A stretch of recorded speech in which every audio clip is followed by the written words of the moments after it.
పాపంపేటలో ఏ ఇంటిని ఒక ఇటుక కూడా ఎవడు ఇక్కడి నుంచి కదిలించలేడు. దానికి దేనికైనా సరే మేము మీతో పాటు నిలబడడానికి మమ్మల్ని దాటిన తర్వాతే ఇక్కడ ఇళ్ళని కదిలించే పరిస్థితి అనేది ఉంటుంది. ఈ పాపంపేటలో ఒక్క ఇంటి మీద చేయబడినా అది మా ఇంటి మీద చేయబడినట్టుగానే మేము భావిస్తామనే విషయాన్ని దయచేసి ప్రజలందరూ గమనించుకోవాలని చెప్పి నేను తెలియజేస్తున్నాను. ఈ రకంగా వచ్చే వదంతులకు దయచేసి ఎవరు భయాందోళనలు చెందొద్దండి.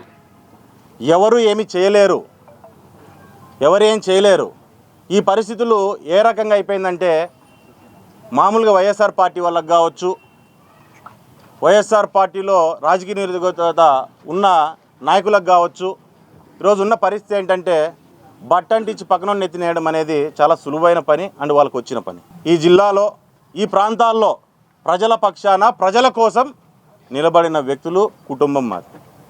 ఇప్పటికీ ఇప్పటికీ ఎప్పటికైనా సరే మేము నిలబడేది ప్రజల పక్షానే.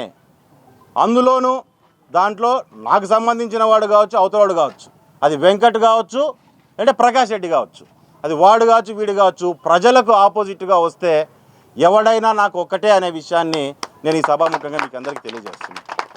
నీ అనేది ఉండదు.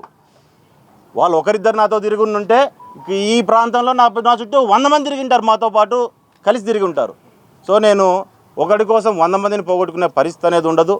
ముఖ్యంగా ఈ నియోజకవర్గ బాధితులుగా ఉన్నాం కాబట్టి ఖచ్చితంగా ఈ నియోజకవర్గంలో ప్రజలకు ఎటువంటి అన్యాయం జరుగుతుందన్న ఖచ్చితంగా నిలబడడానికి మేము సిద్ధంగా ఉంటాము, సిద్ధంగా ఉన్నాము అనే విషయాన్ని కూడా దయచేసి మీకు అందరికీ తెలియజేస్తున్నాను అని చెప్పి పాపంపేట ప్రజలందరికీ కూడా నేను తెలియజేయడం జరుగుతుంది.